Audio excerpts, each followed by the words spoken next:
Page number 112.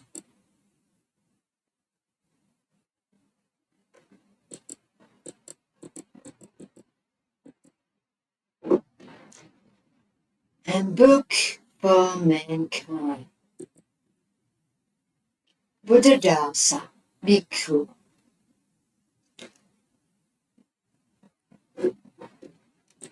These are the conditions that are to arise in Vipassana practice.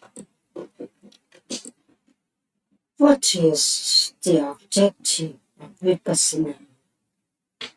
The meditation objective of Vipassana is to reduce delusion. The meaning of Vipassana being create vision. What is the fruit of Vipassana? The fruit is the arising of clear, intuitive insight, clear and enduring insight into the nature of all things, which ultimately will reduce the defilements to nothing. With the defilements gone, there is just perfection, enlightenment, peace. Nothing remains to bind the mind to any worldly condition. As a result, there comes about a sleeping free from the world, this place of slavery to sensuality. The mind is free of suffering because it's free for good of all craving or desire. The Buddha called this the attainment of cessation of suffering, the attainment of the fruit of the heart, nirvana. To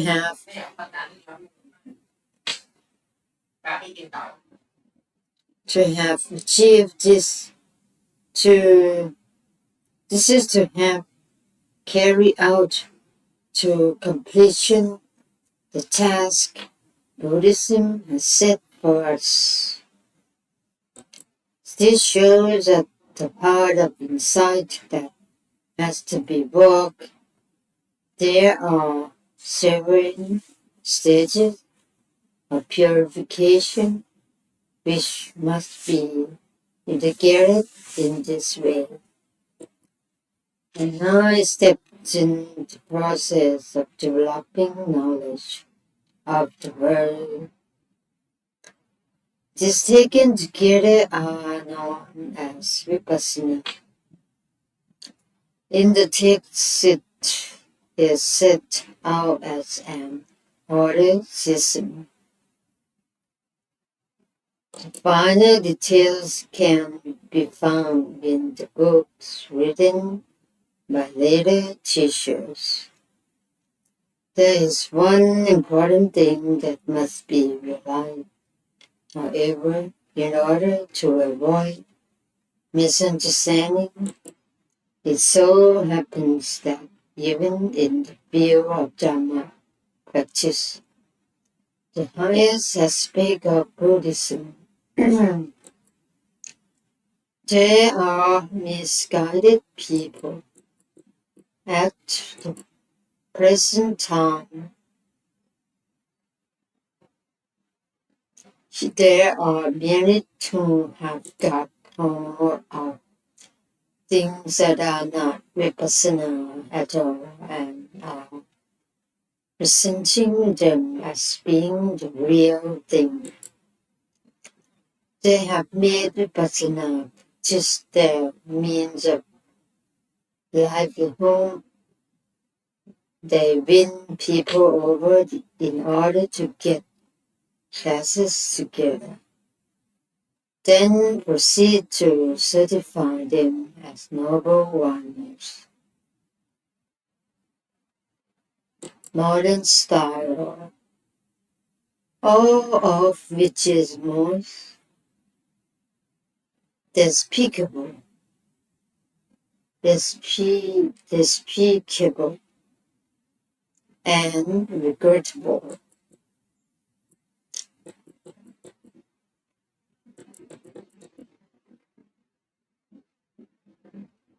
Emancipation from the world, the mind. Vipassana meditation is mental training aimed at raising the mind to such level that it is no longer subject to suffering. The mind breaks free from suffering by virtue of the clear knowledge that nothing is worth grasping at or clinging to. This knowledge deprives worldly things of their ability to lead the mind into further doorless liking or disliking. Having this knowledge, the mind transcends the worldly condition and attains the level known as the supermundane plane, Lokuttara Pum. In order to comprehend clearly the supermundane plane, we have to know first about its opposite. The mundane plane, Lokiya Pum.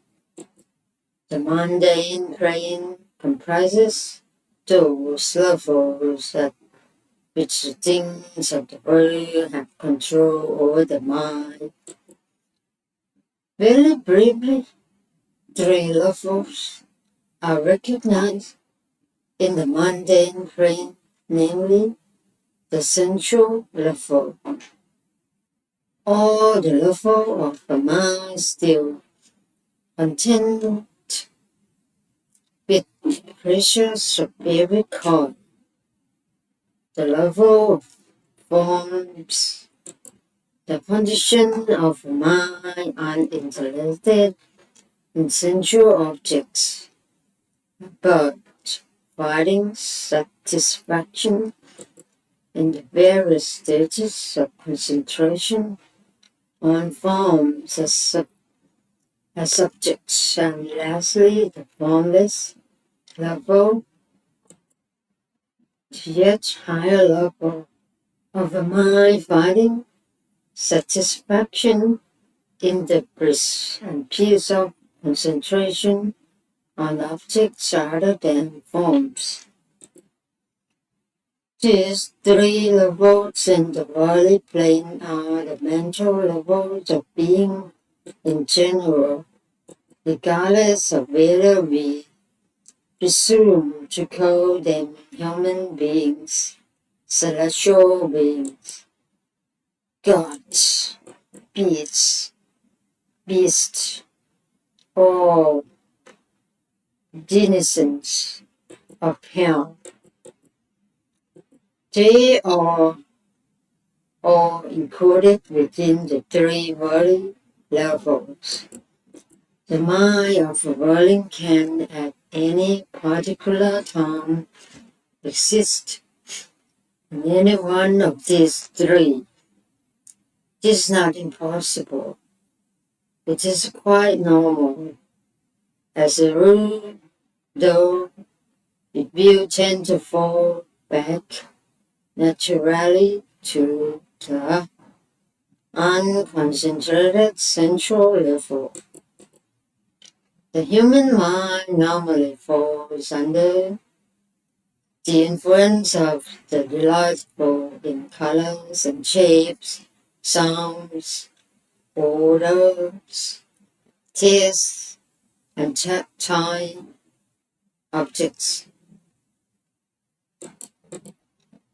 Only on certain occasions is it able to escape from the influence of these seductive things and experience the tranquility and bliss which comes from practicing concentration on forms or other objects.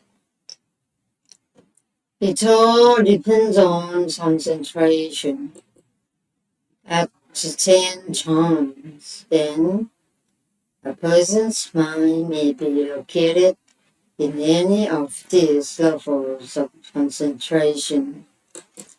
In India, at the time of the Buddha, this must have been fairly common because people who had gone in search of the tranquility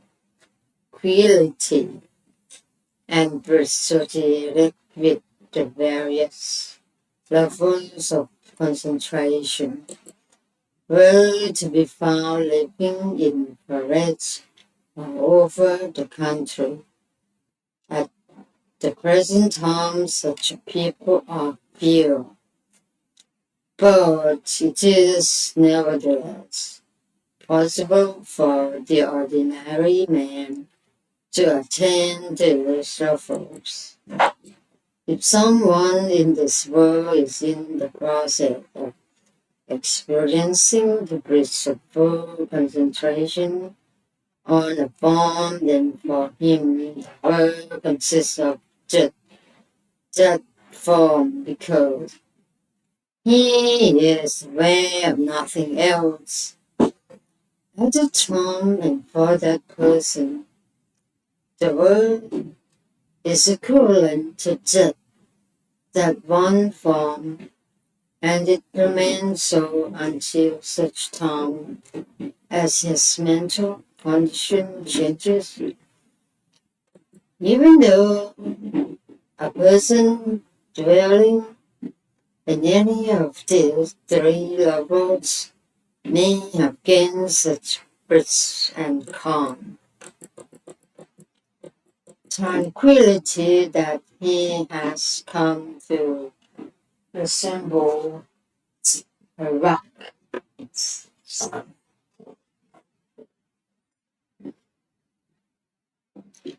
A lump of earth or a log of wood, just grasping and clinging to selfhood, are still present. Also present are various kinds of desire. A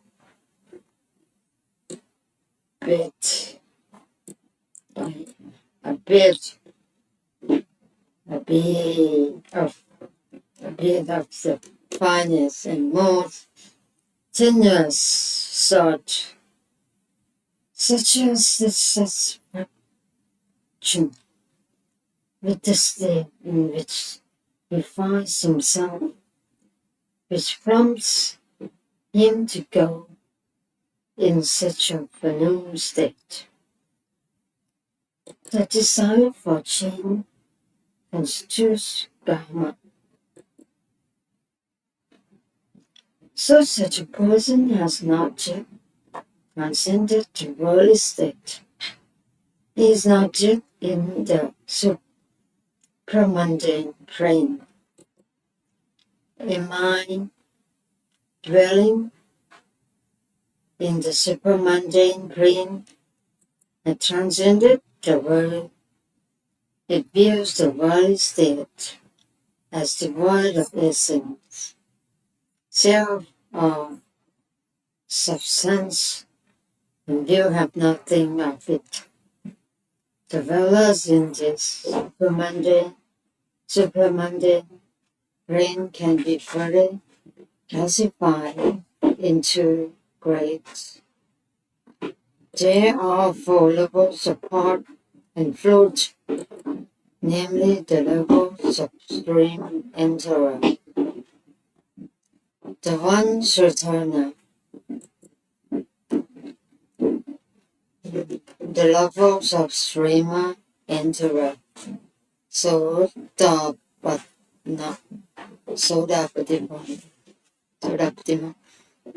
ones returner, Sakayatiti Sakatha Kami. The never returner Anakami, and the completely perfected individual.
The never return Anakami, and the completely perfected individual, or Arahant.